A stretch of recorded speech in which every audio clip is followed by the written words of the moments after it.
ukhti.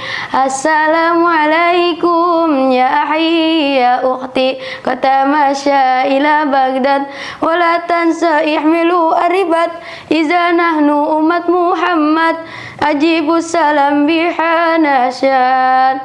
Assalamualaikum warahmatullahi ta'ala wabarakatuh.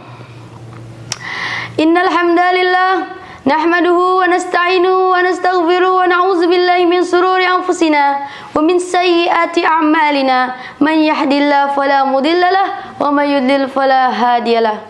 Asyhadu an la ilaha illallah wahdahu la syarika lah wa asyhadu anna Muhammadan abduhu wa rasuluhu la nabiyya wa la rasulan ba'da. Amma ba'du. Pertama dan yang paling utama, tak lupa kita panjatkan puji syukur kita kehadirat Allah Subhanahu wa taala, yang mana Allah Subhanahu wa taala telah memberikan kita banyak nikmat, bahkan sampai beribu dan berjuta-juta nikmat. Bahkan kita sendiri tidak bisa menghitung akan nikmat yang Allah berikan kepada kita. Allah Subhanahu wa taala juga yang telah menciptakan langit yang berlapis-lapis, lalu turun dari langit hujan yang gerimis-gerimis, lalu tumbuhlah pohon manggis yang dipetik oleh para gadis-gadis. Makanya gadis-gadis sekarang cantik-cantik dan manis-manis. Allah Subhanahu wa taala juga yang telah menciptakan laut yang amat sangat dalam, yang di dalamnya ada banyak ikan, lalu ditangkap oleh para nelayan dan dijual ke pasar swalayan, kemudian dibeli oleh para pemudawan. Makanya pemuda-pemuda sekarang ganteng-ganteng dan tampan-tampan.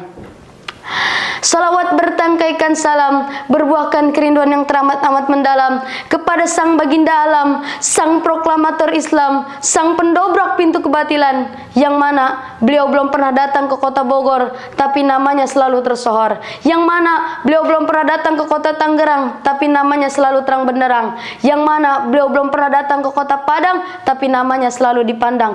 Beliau rela bercucuran darah demi menegakkan kalimat tauhid, yaitu la ilaha illallah Muhammadur Rasulullah. Siapa lagi kalau bukan Habibana wa Syafi'ina wa Maulana Muhammadin sallallahu alaihi wasallam, yang mana beliau telah membawa kita dari zaman jahiliyah, zaman kegelapan, hingga zaman modern yang terang benderang seperti sekarang ini. Insyaallah kali ini saya akan memberikan sedikit kata-kata yang insyaallah bermanfaat, khususnya untuk diri saya pribadi dan umumnya untuk semua yang mendengarkan. Kali ini saya akan menjelaskan tentang hikmah dan manfaat berpuasa.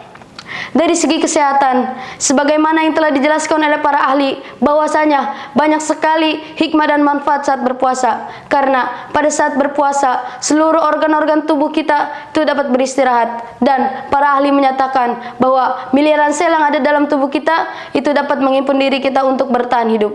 Di samping itu juga, ketika kita berpuasa, badan kita menjadi lebih berenergi. Karena pada saat kita berpuasa, sistem pencernaan dalam tubuh kita itu dapat beristirahat, sehingga energi itu disimpan untuk kembali memulihkan diri dan sel yang ada dalam tubuh ketika saat berbuka puasa. Itu dalam segi kesehatan tubuh. Dalam segi batin, berpuasa dapat mencegah diri kita dari hawa nafsu. Ketika diri kita sudah terhindar dari hawa nafsu, kita mungkin bisa untuk melakukan kebaikan. Apalagi di bulan Ramadan, ketika kita melakukan kebaikan, Allah akan lipat gandakan pahalanya. Di bulan Ramadan, kebaikan bukan hanya berpuasa, tapi banyak kebaikan lain. Sebagaimana yang telah disebutkan oleh Atsar Sahih, sebagaimana yang tercontohkan oleh Rasulullah dalam sebuah Atsar Sahih yang diriwayatkan oleh Ibnu Abbas. Beliau berkata, bahwasanya Rasulullah adalah orang yang paling dermawan. Beliau lebih dermawan lagi ketika di bulan Ramadan. Saat beliau bertemu dengan Jibril, Jibril selalu menemuinya setiap malam untuk mengajarkan beliau Al-Quran. Dan kedermawan Rasulullah itu seperti angin yang berhembus. Hadis riwayat Al-Bukhari. Oleh karena itu, marilah kita tingkatkan ketakwaan dan perbanyak pahala, apalagi di bulan suci Ramadan ini. Karena di bulan suci Ramadan, ketika kita melakukan kebaikan, Allah akan lipat gandakan pahala untuk kita. Kebaikan di bulan Ramadan itu bukan hanya berpuasa, tapi banyak juga kebaikan yang sudah dicontohkan oleh Rasulullah SAW kepada kita. Mungkin cukup sekian sedikit kata-kata yang dapat saya sampaikan. Insya Allah bermanfaat untuk diri saya dan untuk yang mendengarkan. Mohon maaf jika ada salah kata yang saya ucapkan, karena saya juga manusia. Manusia itu adalah tempatnya salah, dan yang sempurna hanyalah Allah Subhanahu wa Ta'ala. Wabillahi taufiq wal hidayah. Wassalamualaikum warahmatullahi taala wabarakatuh.